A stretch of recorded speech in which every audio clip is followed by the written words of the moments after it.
Hello, and welcome back to the Olive Oil Critic. I'm so glad that you're here with me today to learn a little bit more about extra virgin olive oil every day. There's so much to learn about this single ingredient. It's a little bit mind-boggling.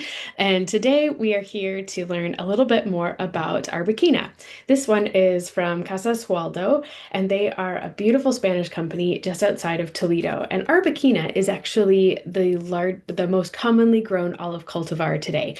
And that's one of the reasons why is because it has been widely developed for super intensive and high density farming practices. But some orchards and some groves still traditionally have it planted, especially in its native Spain. And that is what we find in this specific Arbequina. It's not high density, it's planted in traditional spacing. And so it should give us a much more traditional flavor profile as well, which I'm very much looking forward to. So let's crack this bottle and see what is inside this beautiful Arbequina. I always find these lids a bit of a challenge. There we go. So the fascinating part about this olive grove specifically is that they have a wine estate as well as a cheese factory right on the property. And the reason for that is their sustainability practices. They actually encourage wildlife to come and live within their olive groves, and they have sheep that graze, and that's how they cut their grass is through their sheep, and then they milk their sheep and make cheese from it. So a lot of their operation isn't just dedicated to olives, but also sheep and milk processing and making cheese. And then, of course, their vineyards as well, all right around Toledo. So let's give this Arbequina a smell, see what we find inside it. But I love groves that do beautiful sustainable practices because there's no reason why you shouldn't. It helps the trees, it helps the olives, it helps every part of the ecosystem. So yeah, well, let's experience this Arbequina. Oh, the aroma is beautiful. It's artichoke forward. It's very, very green, but it's not overwhelming.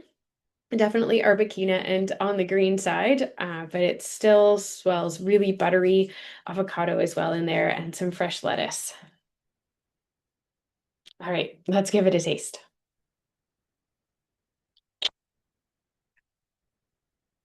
Oh, it's buttery, avocado, clean through.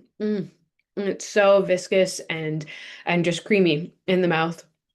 It's not overwhelming. Lots of fresh green artichoke. It's not like a cooked or a pickled artichoke by any stretch. It's very creamy and buttery. It's very viscous, like I said, almost like butter lettuce. You almost get some notes of pea in there as well as lots of herbs. I'm finding dill and oregano, some thyme as well, and like a hint of green tea and almost some fennel on the sides of my palate, and then just a warming kind of green peppercorn.